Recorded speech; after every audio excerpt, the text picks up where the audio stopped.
could have given up, but you didn't. You could have stopped believing, but you didn't.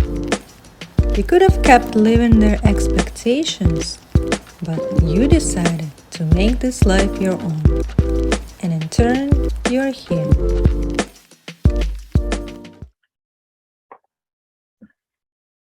Hello, everyone. Today we're meeting Jon Katz. He is a personal coach at Food Waste Coaching. Hello, Jon. Thank you for joining us today. Hey, Anna. Nice to see everyone. All right, so let's start conversation with diving into your personal journey of becoming the person you are today. What led you to discover your true passion in life? How did it start for you? Well, like everything light, it began in darkness. My childhood was somewhat chaotic, and this external chaos of my household left a lot of internal chaos in me. As I aged, I didn't really know how to deal with it. And as I entered adolescence, I started calming the chaotic feelings, as a lot of kids do with drugs and alcohol. I was never super deep into it, but I had it around me enough that I often looked to it as a way of sort of numbing myself or escaping myself. Got to college, drug and alcohol use worsened. And my 20s, I added travel to the mix. So like I would go on these long journeys. Essentially, I was running from myself in a lot of ways, and it didn't help. The running didn't help. The fleeing didn't help. The denial didn't help. The drugs and alcohol didn't help. The other things with other people, like hooking up and all that stuff, didn't help. And it actually put me in a lot of relationships I didn't want to be in. So I would be running for myself with substances, and I'd be running to people that I didn't like too much. And it was a lot of denial. There was a lot of numbing, and there was a lot of avoidance. And this left me in a dark, dark place. I mean, I was extremely overweight. I was incredibly anxious. I was horribly depressed. I was nihilistic. Like I didn't see any meaning in my life for a really long time. And by the time I got to my mid 30s, 34 to be precise, I was at my wit's end. I had just gone through a breakup. It was kind of a bad match to begin with, and we were both not really invested. And when that disintegrated, I went all in on my vices, all the stuff that I had been toying with before, the drugs, the alcohol, the food, the dating apps. I just took to the next level. And of course, all these negative things created a lot of negativity in me. So the chaos I had in me naturally was compounded by this negativity I invited into my life. And it left me suicidal. That was my breaking point. I was actively considering suicide for weeks. You know, I was thinking about it extensively. And that was my breaking point. I think addicts would use the phrase rock bottom. I don't know. I've never really been in that space, but it is an accurate way of describing what I had done to myself. A lot of people think, what had been done to me, or they put themselves in the passenger seat of their pain. But no, I created this narrative for myself. Nobody put me in the situation that I was in but myself. And after weeks of contemplating suicide, I had a vision of a young family member of mine. And thinking about this person, my nephew, growing up without me in his life, made me realize how selfish I was being. And that was January 19th, 2021. Since then, I have walked a completely different path, a path of healing, of self-healing, a path of honesty. There's no more running. There's no more hiding. There's no more denial. There's no more substances. Like I haven't touched drugs, alcohol, any of that in over 2 years. And it was replaced with positivity, with early morning wake ups and conscious congruency, radical honesty with myself, physical training, caring about what I eat, caring about how I live, caring about every single interaction I have with other people. And these layers of abundance have compounded and built upon each other to create the person I am today. Wow. Yeah, you have such a journey, and you went through a lot of difficult issues in your life, but it didn't brought you down, even though you were at the point where you were contemplating, taking your own life. It's still from that rock bottom, as you mentioned, there is a way out. And a lot of people feel like it's the end, they stuck, there's nothing they can do. But there is hope, there is help, and it's up to you to reach for that help, to understand that you're the one who can get you out of that situation. Like you said that it's been all out of your creation because you were responsible for all of the choices that you made. And with you realizing that and taking that responsibility, you also have that power to change what you have in your life as well. And like you mentioned, there are different types of addiction sometimes people turn into. It could be either drug, alcohol, or even food. So how do you think people can turn into food and seek some kind of comfort in it? Food is I want to make this super clear, and I'm so happy you asked. Food is the most readily accessible and societally accepted drug known. Food provides, at least the American style of eating, provides a continued dopamine hit whenever one wants. You walk down the street of New York, every 10 or 15 feet, there will essentially be a drug dealer selling a highly addictive substance that is tailored to make you crave it and make you want it more. And in making you crave it and giving you this dopamine hit, it provides an escape. It's not the same escape as cocaine, but a lot of some studies have shown that refined sugar and the addictive food that is present in our society is actually more addictive than cocaine. It's just legalized and highly controlled. My channel and my coaching program is Foodways Coaching because I believe foodways are the fundamental aspect of how we interact with the world. A foodway is a cultural pathway through food. Our culture's pathway through food is horribly broken, and it leaves broken individuals. So folks might not be smoking weed or blowing coke or using mushrooms, as I did, but they could be massively overweight and damn near suicidal due to their food addiction. Food addiction is so real, and it is so prevalent, and it is so accepted. More than half of adult Americans are either overweight or obese, and that number is growing. It is horrible. It's horrible. It's encouraged. There's an idea of somehow accepting oneself no matter the way one looks. And this is toxic. Having been extremely overweight and now being in shape, I'm allowed to speak on this. A lot of people that want to talk about accepting oneself haven't been both at all. Maybe they've been fit all their life and they haven't had any trouble accepting themselves. Maybe they've been overweight all their life and they don't want to do the necessary work to accept themselves. But I've been both, and I can tell you very, very clearly that food addiction and running to food to escape one's pain is so real, and it is so toxic. It is horrible.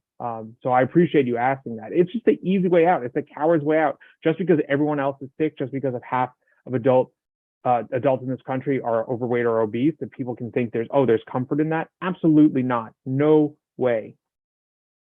Right. No, that's so true. And a lot of people don't realize how that substance, like you mentioned, as food, something that we see on a daily basis, and without us consciously take that time and thinking what exactly is in that food, right? How is it made? What, how they created it, and why are we so much craving certain types of food, right?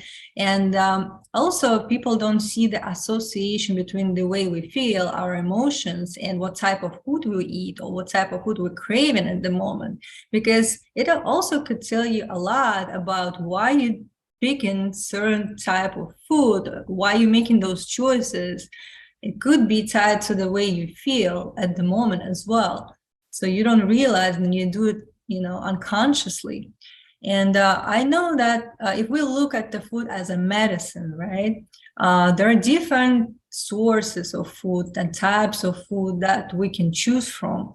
What would be your thoughts on, what kind of food would give us better mental state, better physical shape, feeling overall healthy, and have that well-being where we can, from that state, kind of take the right decisions and go towards our healing more easily, because food can also support you in your choices if you decided to, choose it right. And I want to see like your opinion as a professional in that industry. What would you recommend for us to kind of consider when we're making the choices to pick the food that we eat? Absolutely. The first thing to do is it has to be done with intent. Even if if one is choosing the so-called right foods, which I'll get to in a moment, if your consumption is not done with intent, if it is not structured, if it is not thought through, you are either going to decide that it isn't working, or you aren't going to adhere to the proper plan to make it work. And this is why so many people give up. My program teaches intentional eating as intentional living. It's my philosophy that there's no difference. The way you eat is the way you live. If you're intentional about your food, you by nature have to be intentional about your life. So my program, everyone on my program receives structured macronutrient breakdown. And macronutrients are carbs, proteins, and fats. Within that, there are recommendations. I recommend fresh vegetables, fresh fruit, lean protein. This is the way most humans have eaten for a very, very long time. So lots of raw salads are great. Raw fruit is great. Also frozen vegetables, if you're unable to do so. Whole foods supplemented with animal proteins, lean chicken, lean steak, lean tuna. But these are just the food items. The most important thing is the intent behind it. A structured program of macronutrients, the same program that I eat with intent every day. The same program that I eat will dictate a person, based on a person's height, weight, age, fitness goals, how they should eat. It isn't just what. And when you eat with intent, your body changes, but it forces your mind to be logical and thinking through every decision you make. If the person viewing this now is interested in changing their life and their life feels out of control, simply by controlling your food and structuring your day around your food, everything else will fall into place around it. And this is the biggest thing that people don't understand. If any of your life is in chaos, it's because some of your life is in chaos. So let's bring some of your life into order, and then everything else will follow suit. And the food is the biggest thing.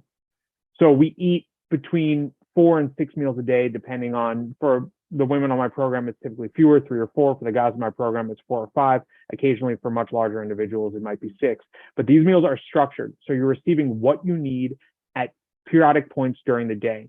What a lot of people do, like the classic New York City office worker, will eat nothing when they wake up. They'll rush to work already anxious. Then they'll pick up some high carb, refined product along with caffeine, pound it at their desk, and hate themselves.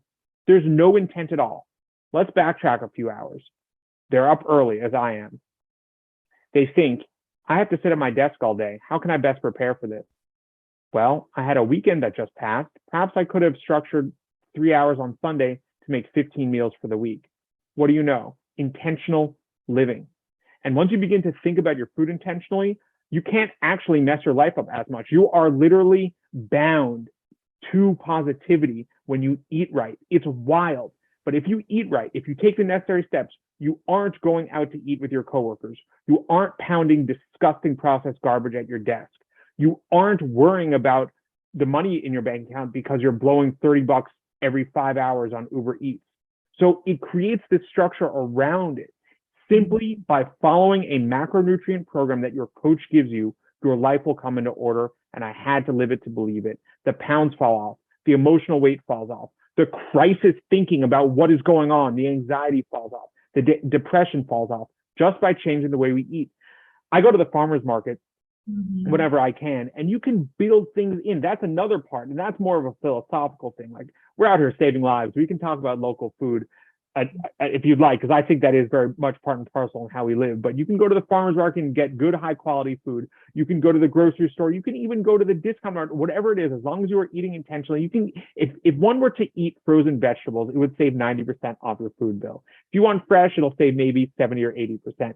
People have it turned around. They think that it's inefficient to have to think about everything you do. No, on the contrary, it's by not thinking about what you do, it's by not thinking about what you eat that your life is in shambles. You're always lurching from iced frappuccino to cheeseburger to all this stuff, and you're a mess. I was a mess, Anna. I was a mess. I was going out to eat whenever I wanted. I was using food as a tool to get what I wanted temporarily and destroy myself in the long term. I'm so happy you asked about food. It's a cornerstone. It's a linchpin. It's a fundamental aspect of who we are. It's also the only connection we have to the earth. As a New Yorker, you know, we live in this concrete wasteland. If we want any sort of spiritual alignment with the earth, with our Mother Earth, with the Creator, with creation, we have to be in line with ourselves and our connection to it. Hardly anyone farms in the city anymore, although I do know a couple of urban farmers. We're not gathering. We're not foraging. We're not really living in bands. We're not doing anything that connected us to our Creator, the earth. So what do we have? We have food. And if we're constantly chasing this food pleasure dopamine, then we sever the last connection we have with the earth, and it's no wonder we don't feel connected. True. Yes.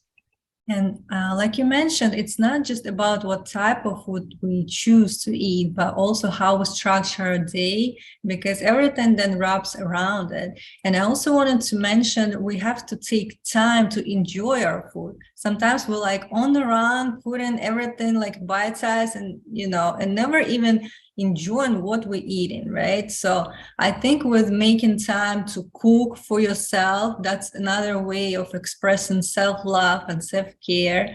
And also having that time to enjoy the food that you made for yourself and really understanding that you're nourishing your body. And like you said, connecting to the earth through the food that you eat. All of that, it just eventually will bring you to a different place where you know that you support and your day structure, you don't need to worry about anything. And now you can be focused on the work that you do and enjoy the process.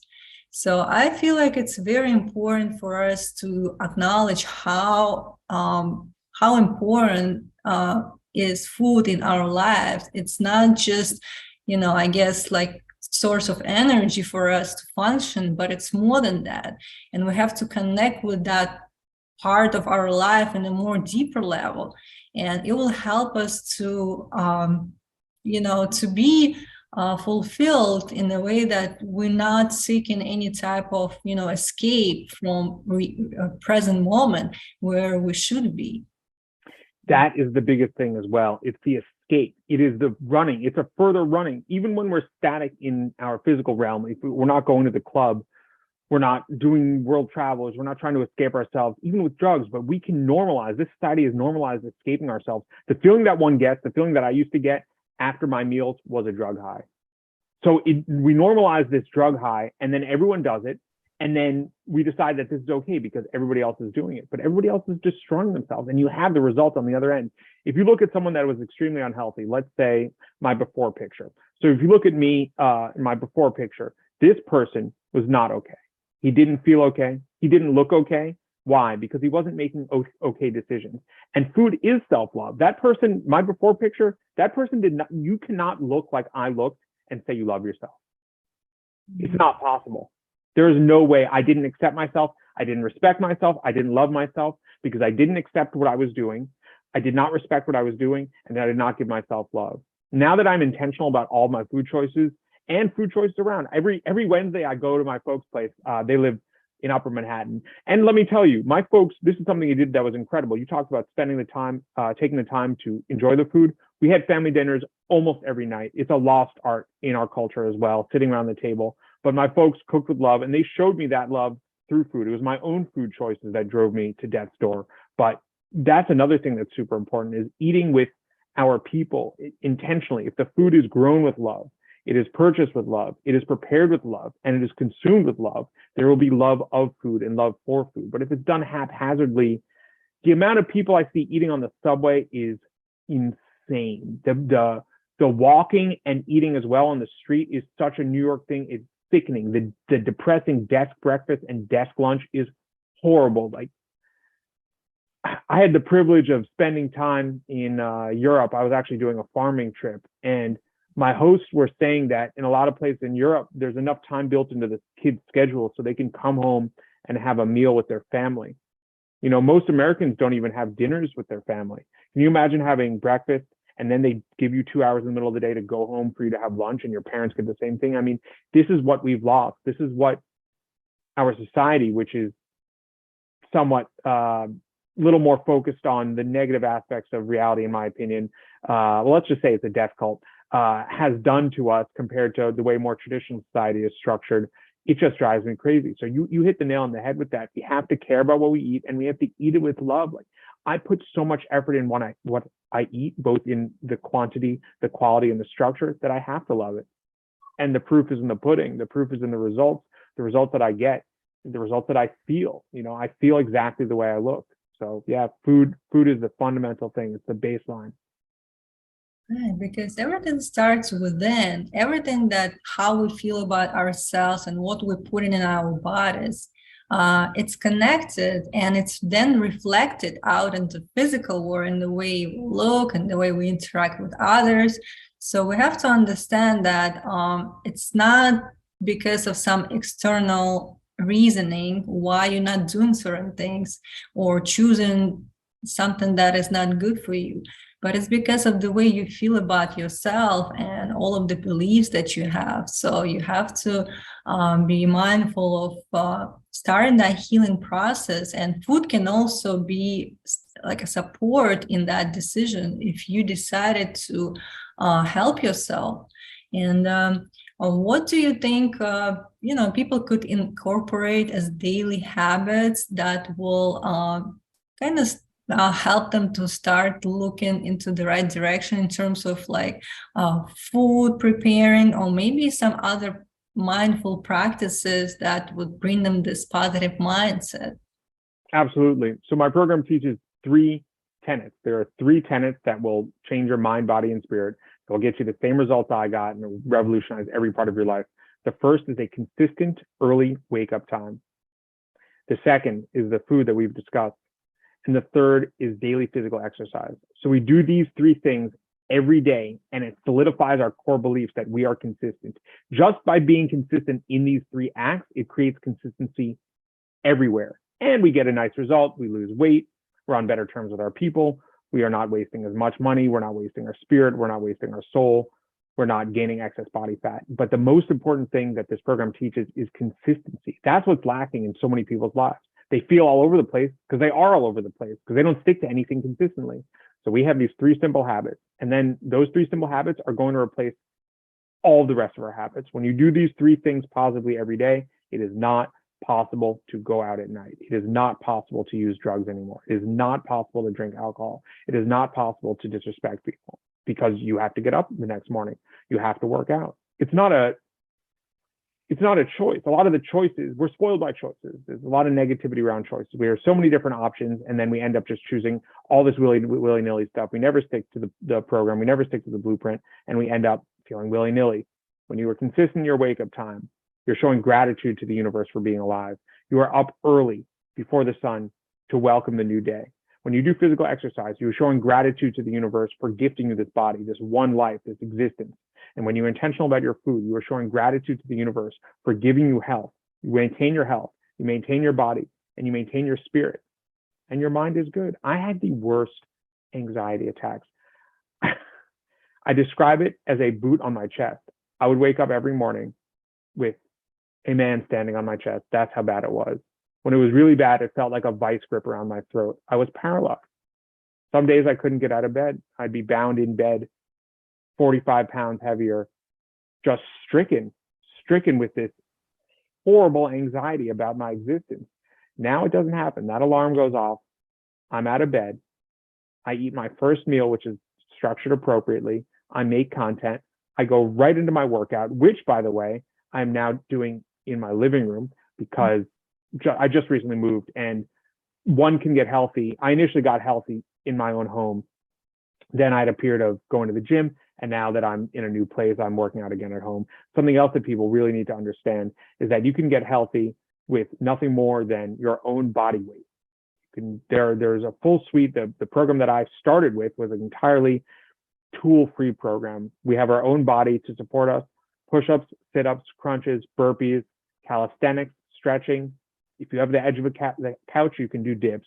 If you have the edge of a countertop, you can do push-ups. There are so many ways through it. And a lot of it comes down to eliminating excuses. A lot of people tell me they don't have time to prepare their meals. I ask them what time they wake up. They say, whenever I feel like it. Okay, well, there's your time. A lot of people say they don't know how to work out. I said, well, can I tell you that before I started programming, I had never worked out a day in my life? There's that excuse. A lot of people say that they can't.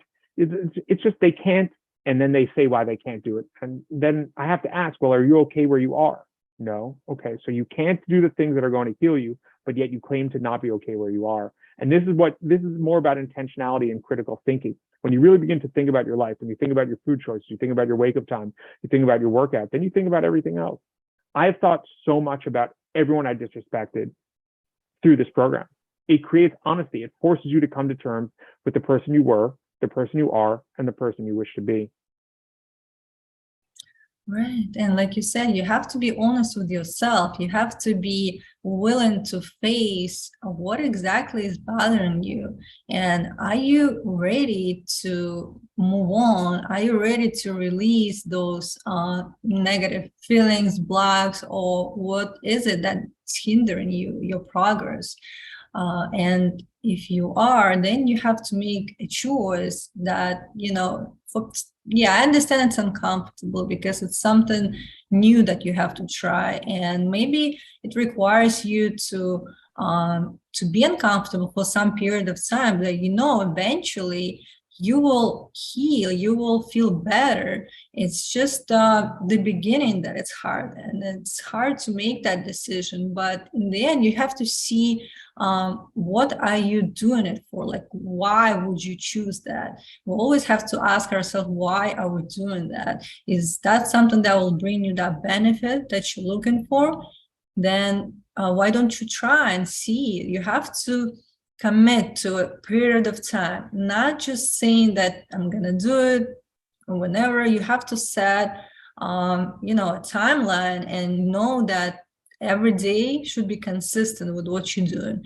If you just dabble in something, it's never gonna work. You have to do it consistently. And again, eventually you will see it for yourself. The result will show up, but it requires your determination. And like you mentioned, we don't appreciate what we have in our life right now with all of the tools available for us. We just don't see it a lot of times. And that also something important to point out, that every day should be with gratitude. And with the structure that you mentioned, that involves your physical training, getting up early, and the food, then that actually gives that gratitude and brings you to that present moment, and you understand why you're doing it, and you just eventually, like, it will be natural for you, and it's gonna be who you are. And that will give you a first push to go to the right direction, but then it will sustain as a long-term benefit for you to bring you that well-being that you were looking for, and you will be that person. So for everyone, I would encourage to look into your website, and if you can just mention how people can find you online. Absolutely. Check me out on Instagram at NYC Foodways. That's at NYCFOODWAYS. I also have a YouTube channel under the same name. And just know that I step back from the brink of self-destruction. No one is too far gone. It simply takes a willingness to change. The biggest thing holding me back was my limiting belief that I could not feel better. The idea that I could not feel better undergirded everything I did. Once I decided that I could feel better, that simple decision that I could feel better unlocked massive potential. Right. And we are one decision away from a totally different life. So it's time to be intentional of what we're doing and what we're eating, and start looking into ways to support ourselves to get to that level. Thank you so much, Jon, and it was a pleasure talking with you today. And we'll be in touch. Thank you. Enjoy your day. Thank you, Anna. Appreciate it. I hope you enjoyed this episode, and if you did, hit the subscribe button and share it with others. Stay tuned.